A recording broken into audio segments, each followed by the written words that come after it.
Let's do this. The Cult of Hockey podcast by the faithful and for the faithful. I'm David Staples of the Edmonton Journal, and I'm here tonight with Bruce McCurdy. Welcome, Bruce. Hey, David. How are you doing tonight? Well, that was I'm doing pretty good. I think pretty much every single Oiler fan is flying pretty high right now, Bruce. That was one of the most impressive, dominating games of the year. Everything seemed to go well for the Edmonton Oilers, and pretty hard to complain. 6-2 win over the hated Anaheim Ducks. Not so hated anymore. Maybe they're not the Anaheim Ducks of yore. They're not the Anaheim Ducks that we, Well, no Ryan Getzlaf or no Ryan Kessler, no Corey Perry. no Kevin Bieksa. Though, yeah, that was basically numbers 1 and 2 reasons for hatred of the Ducks, along with Mr. Getzlaf. But I think I have, I don't miss Kessler even a tiny little bit. He's such a dirty player. The only thing the Ducks weren't missing was the refs on their side. We'll leave that as it is. It wasn't actually that bad. Bruce, so we're going to do our 2 good things, 2 bad things, and 2 numbers podcast, and we both might sneak in an extra good thing because there were so many good things. There's a lot of good things tonight. In tonight's hockey. Why don't I start it off with, I have criticized the grind line of Kara, Sheehan, and Archibald a lot this year. Mm-hmm. Kurt, our colleague Kurt Levins points out, they have a lot of defensive zone starts, and they're against fairly tough competition usually. And I think these are valid things to consider when you're looking at their performance. But Bruce, they've been getting caved against that kind of opposition. So I'm not going to dwell on that because that's my criticism of them.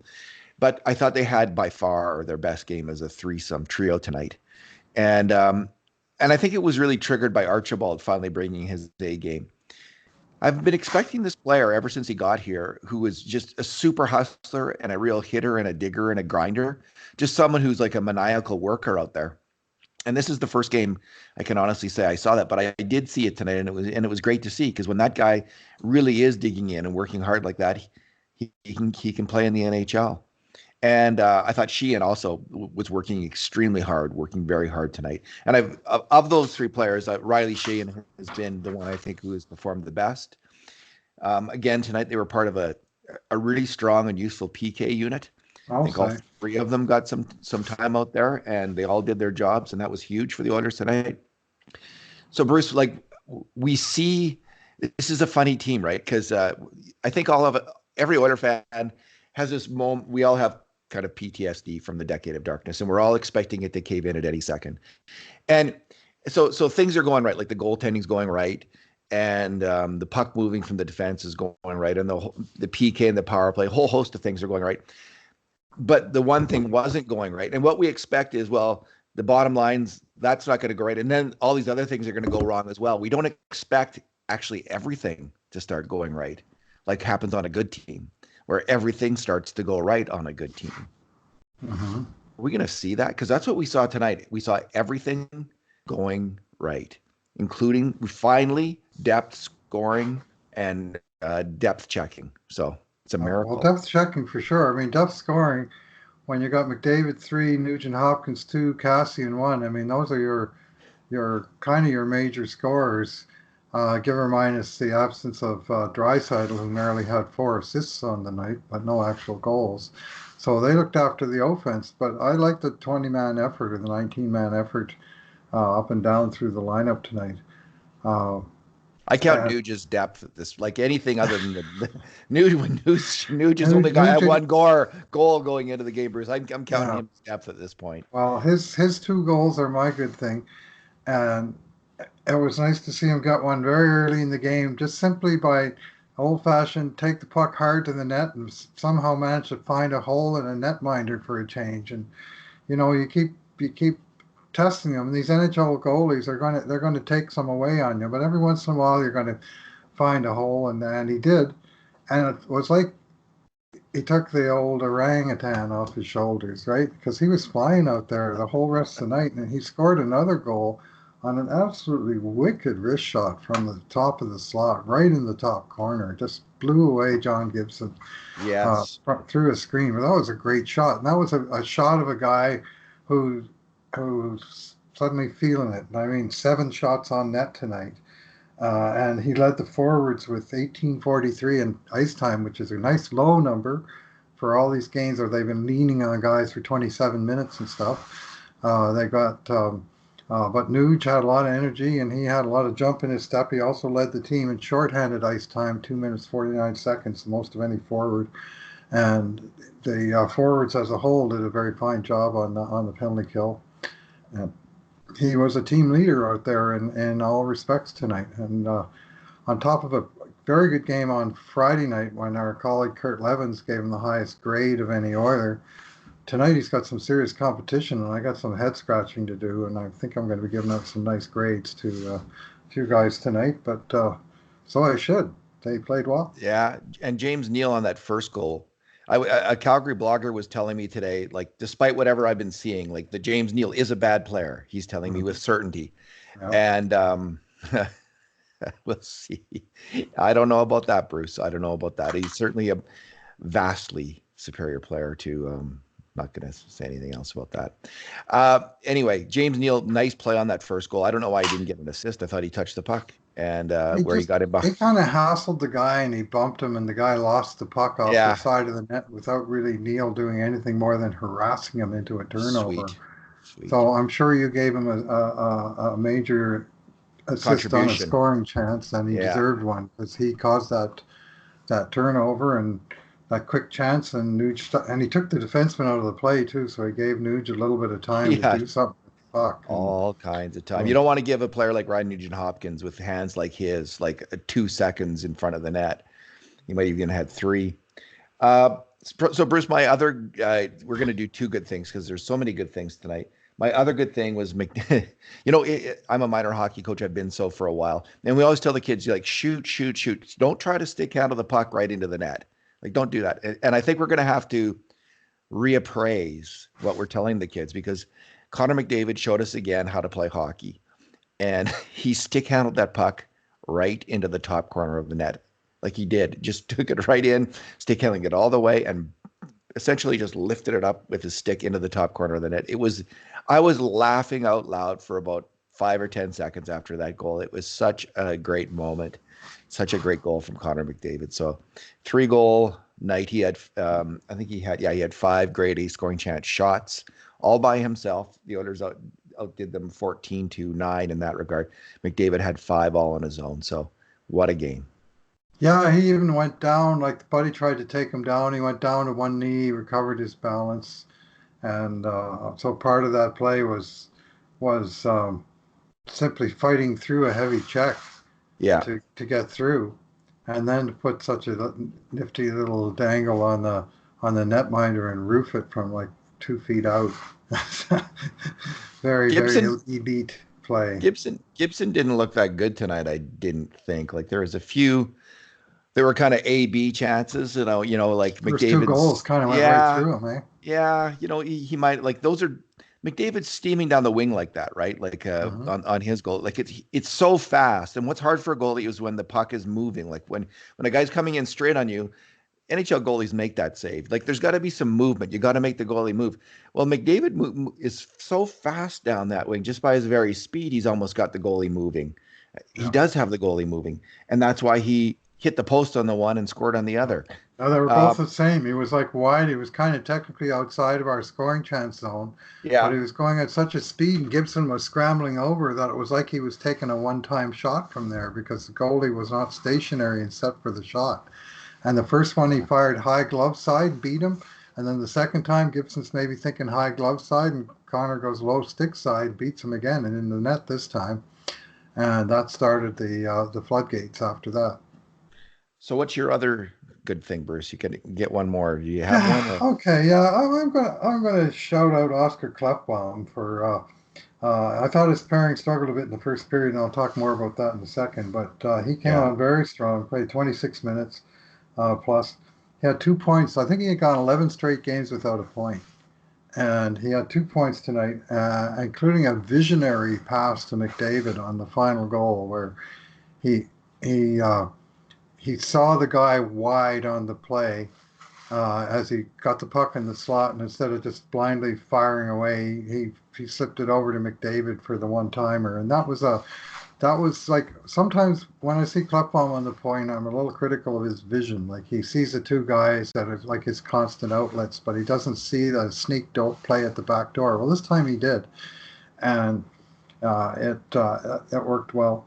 But he led the team in ice time, he led the defense core in power play time, in shorthanded time, and even strength time. Like he was just logging a huge ton of minutes. Even in this game where the Oilers had him under control, they really leaned heavily on Oscar Klefbom, and he's going to get a shout out for me. I think his play has been up and down. Like he makes Well, there's lots of always good those plays, and moments. he makes some real brain cramps.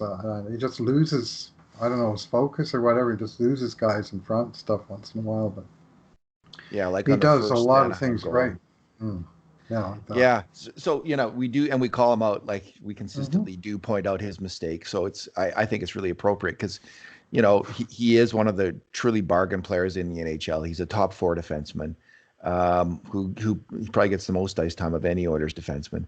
I think he does, or it's him or Nurse. It's got to be close. And he's holding his own in a top four role, and more so than that. Usually, he's solid with the puck. He's generally solid defensively.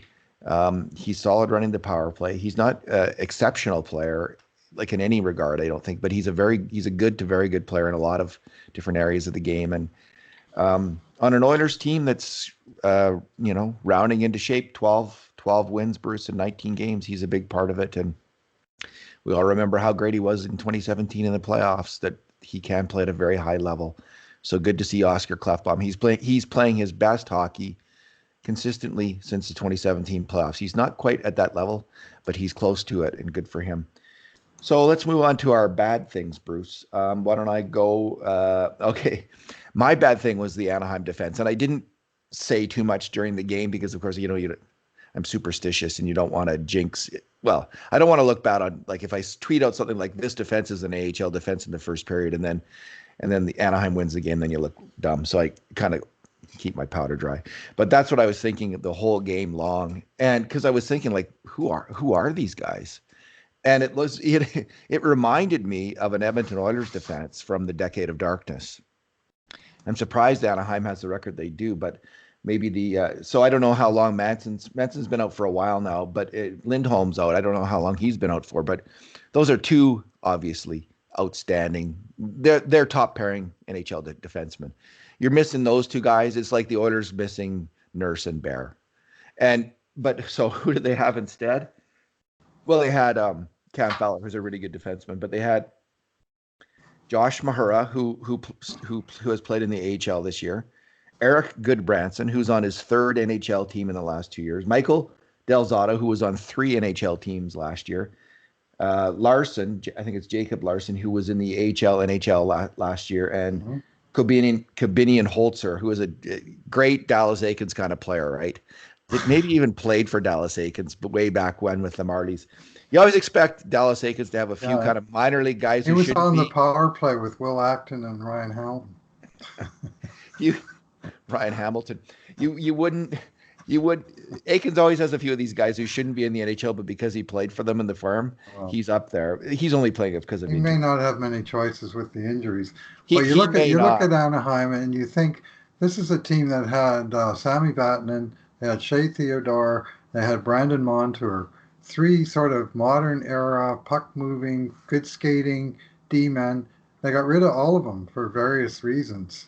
Traded Yeah. them, uh, tried to build in other positions and stuff because they had so much depth on defense. But man, you take Manson and Lindholm out of that lineup, and it is a weak crew, no two ways about it. And the Oilers exposed that tonight.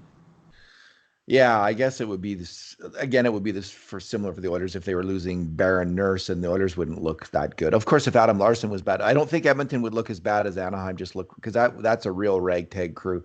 And if Aikens before these two other guys come back, I don't know when that is, but if he can win some games, like credit to the coach because that defense really struggles. So, what is your bad thing?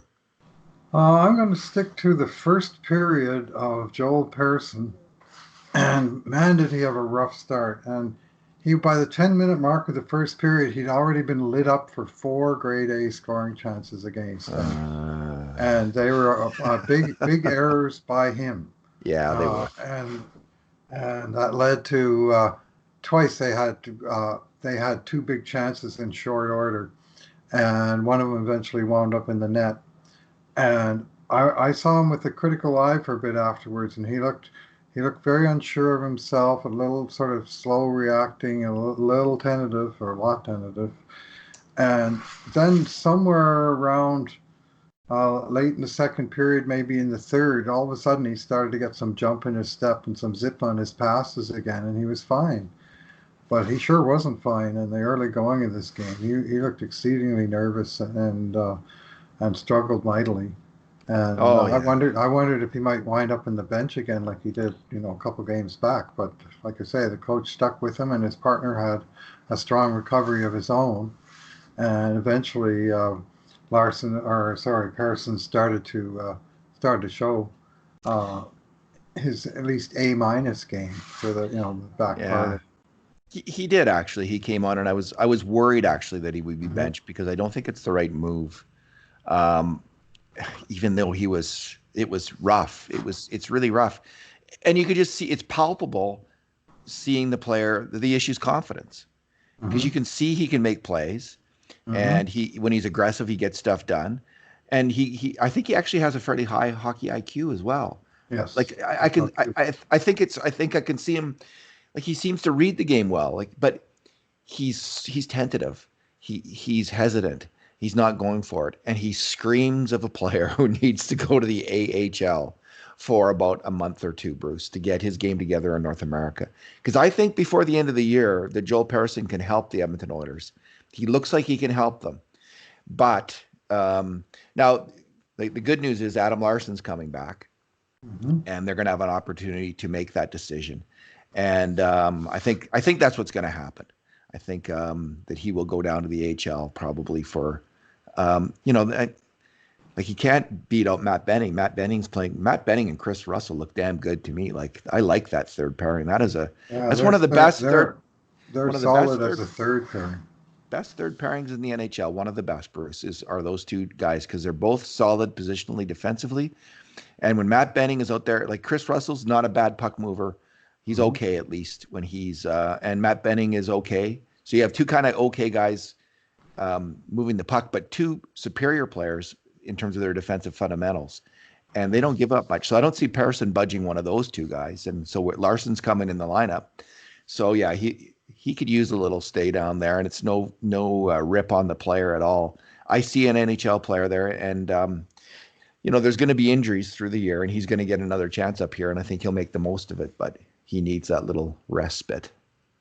Yeah, well, it was another plus night for the Benning Russell pairing, and they were solid. What I saw tonight, and I've been seeing more lately, is more command with the puck by Matt Benning, Yeah, I and just a little bit more patience, a little bit of calmness, a little bit of that veteranness, of I don't have to do everything at top speed. I'm not always under attack. I don't have to just stuff the puck away. I can take my time, move to the open ice, find my target. And I also saw him use that center outlet a couple times, and that's where that play gives those guys options that instead of just chopping up the boards, where inevitably the Oiler winger couldn't handle the play to get it out of the zone. Uh, they have a couple of different options, and that center outlet pass, when it works, which is like 90% of the time, it's a joy to watch because they isn't it? walk it out. When they make that pass into the middle, usually the guy there can just walk it out. Yeah, it's so sweet. Now it can backfire, like Persson, Yeah, the first goal kick, but he just missed the player. The guy was wide open. yeah, He just missed him with the pass. And I agree with you about Benning. What I'm noticing is Benning making that pass, whereas maybe in right. the first few weeks of the season he wasn't. Now he's looking for it and he's making it because he's got a high hockey IQ, Matt Benning. Like even though his execution offensively isn't outstanding, isn't good, isn't NHL, maybe NHL average, it's not even that. But you can see he reads the game well, and I just think there's an issue. Maybe there was just an issue of of tactics with all of these defensemen, where there was too much focus on a tactic which every other team had down. Like, you're putting up the boards, we're going to ram it down your throat every single Yeah. time. Yeah, well, that So, Anaheim used to kill the Oilers along the boards. didn't they? Remember all those times that they pulled the goalie and tied it up, and it was because they always won all the puck battles along the boards, and the Oilers could never get it out over their own blue line, and then So you they'd have a bunch of funnel it to the net. yeah, you have centers like McDavid, Nuge, Draisaitl, Hmm. Haas, who can all take and make a pass, and Sheehan. Um, yeah, you have the right personnel up the middle of the ice Or to make often this kind of thing work. it's the defensive partner who's covering the front of the net, but you win the puck in the corner and you whip it over to your guy in front, and how he goes with it. As long as you're taking a glance before you're firing the puck over there. I mean, it's a routine pass. You just got to make it, and you got to have confidence that you got the skill to make and take and receive those And yeah, passes. And they're NHL they're players. starting to show that. Yeah.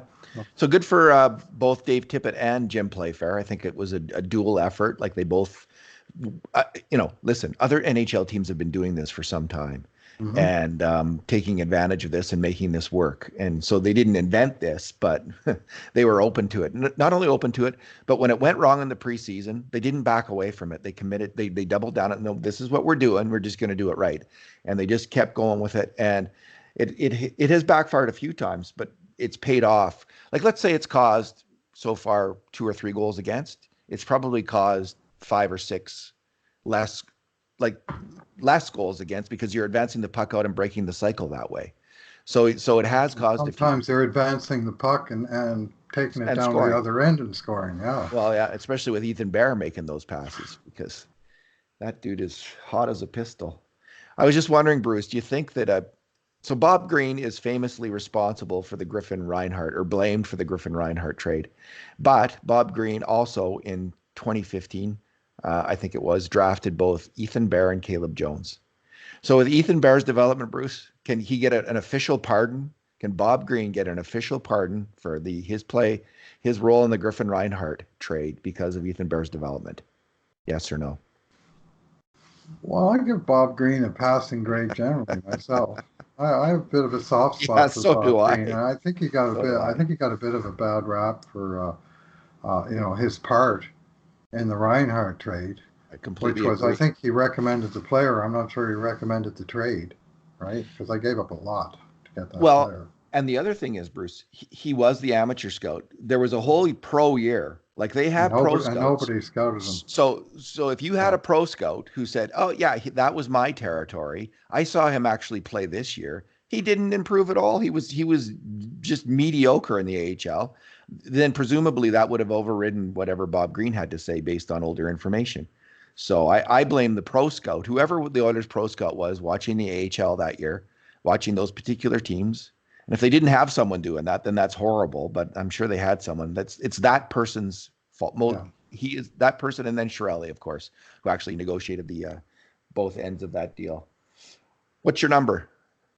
Well, I got a number. It's not a number you're going to find on a stat sheet, but I'm going to tell you about it. That number is 7. And that is the number of splendid defensive plays I personally counted that Leon Draisaitl made in this game tonight. He played a wonderful two-way game. And just time and again, he was the stick or the guy in the way or the guy hustling on the back check or the guy causing the turnover. And I think of one play where there was a passing play that came out from the corner and there was a guy alone from the slot. And Leon collapsed back from the point man he was covering. He read it and he busted over to the guy and he was able to lift his stick and turn a very dangerous chance into a weak shot. And 2 or 3 times just winning the puck battle in the defensive zone, coming away with the puck and not just having it, but making a pass and starting the play the other way.